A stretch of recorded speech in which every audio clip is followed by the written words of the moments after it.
Hello hello साथीहरु नमस्कार। आज हामी हङकङको यो एकदमै चर्चित क्षेत्र रिपल्स बे बीचमा आएको छौं। कस्तो लागिरहेछ भाइ? एकदमै रमाइलो लागिरहेछ। रमाइलो लागिरहेछ।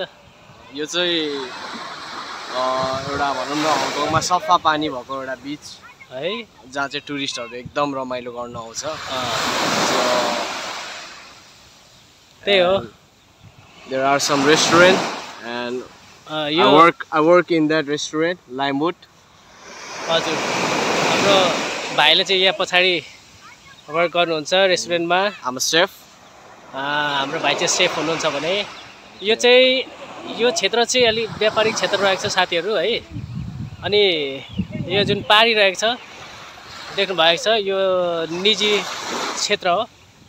त्यसैगरी यता रहेको छ यो पनि निजी निवास रहेको छ भनेदेखि त्यो पारीको जुन अलिअलि देख्नु भएको छ त्यो चाहिँ ओसियन पार्क हो।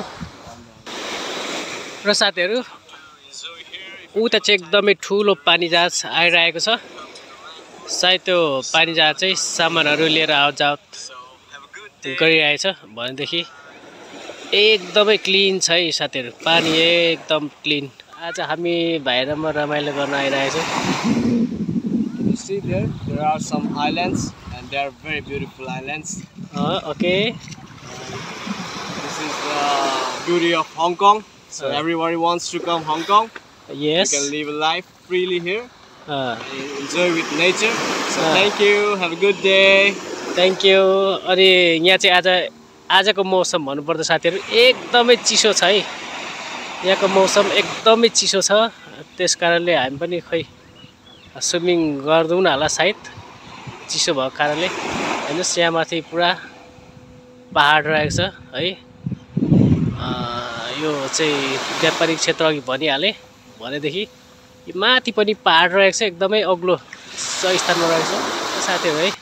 आज चाहिँ एकदम रमाइलो भइरहेछ साथीहरु।